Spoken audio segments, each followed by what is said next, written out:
What's up guys, and welcome back to my channel, or welcome to my channel if you guys are new. Getting here because we have a lot to discuss in today's video. I'm going to be talking about a very interesting topic, and I want you guys to engage this topic. I want to hear your thoughts, your opinions, and your comments. Please place them in the comment section. Keep it very classy and keep it very demure. Let's get into today's video.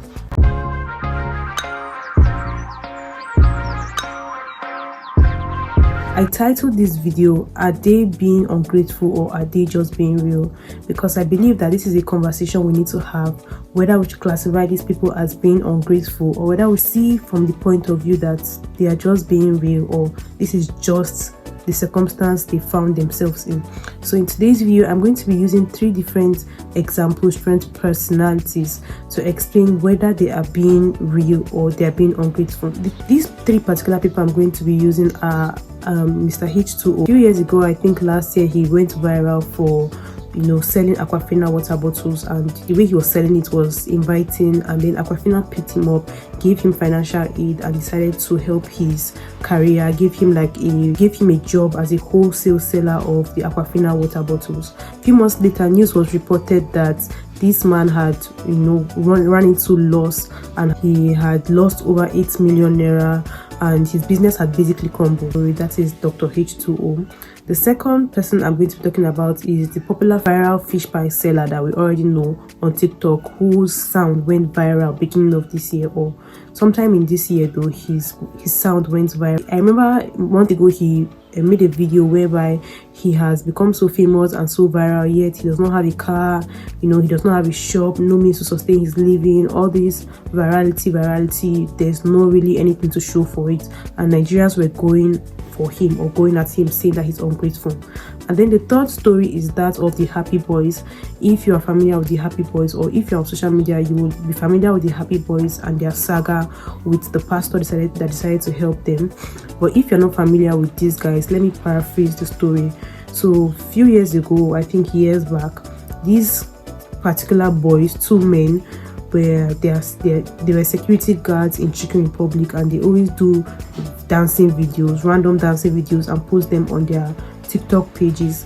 And they eventually went viral for posting these videos, and Chicken Republic decided to fire them for dancing on TikTok while they were meant to be on duty. So instead of doing their work, instead of guarding Chicken Republic, they were more focused on dancing and dropping content on social media.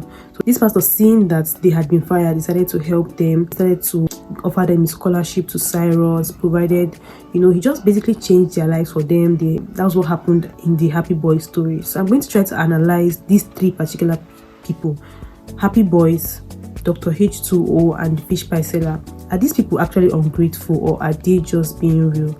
Because I have seen so many people talk about these particular people individually, and when they talk about them, they talk about the fact that they are very ungrateful. They don't know what it means to make money. They don't know what it means to suffer. If they had suffered to make money for themselves, they will understand the value of money, the value of somebody helping them, and all of those things. So I felt like there's a deeper meaning, or there's a deeper conversation we are not having when it comes to these three different people, and it's something that we need to talk about. And I felt like this is the best opportunity for us to talk about it.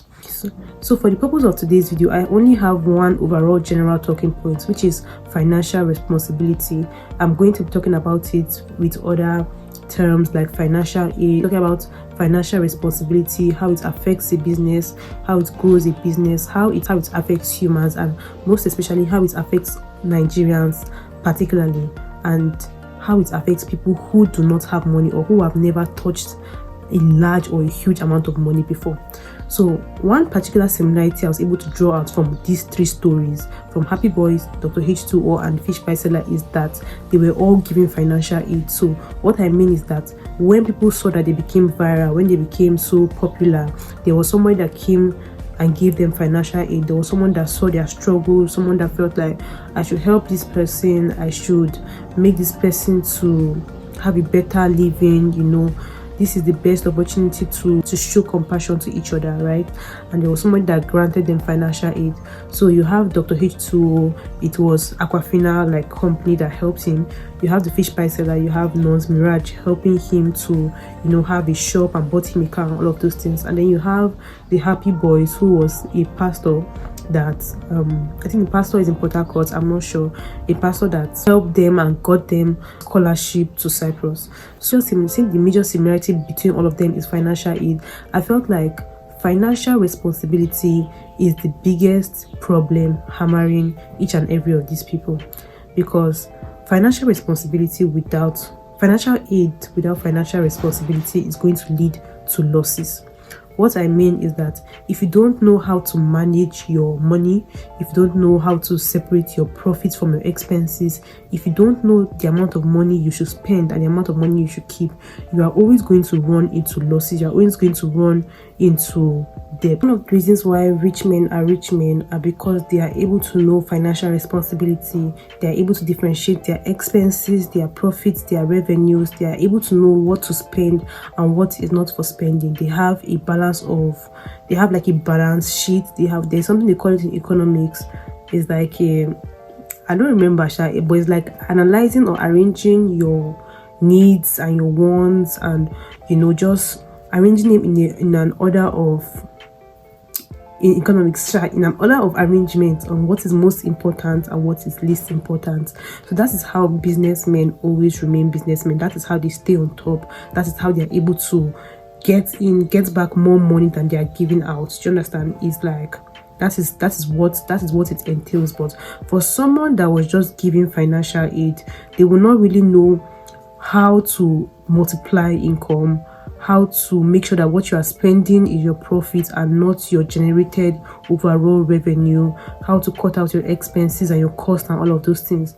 That's one of the reasons why these people are always going to end up having losses, or they were not able to make this money, or they are calling out the person that helped them because they felt that the person did not actually help them. I want you guys to understand that this is nobody's fault. It's not the fault of the person that helped them, neither is it the fault of the person that was helped, because on one side there's ignorance and on the other side the person was just doing good or being nice, so they did not know that it was going to result that way. But what I'm saying is that when you don't teach people financial responsibility, when people don't have managers, they don't have auditors, they don't have people that are advising them financially, there's always going to be that loss. There's always going to be that losing that money, or always needing much more money than you were given. Like another important aspect is prioritizing your needs over your wants and doing an order of what is more important, what you need to spend and what you cannot spend. Because in business, especially when you're a sole proprietor, especially when you're the one that's handling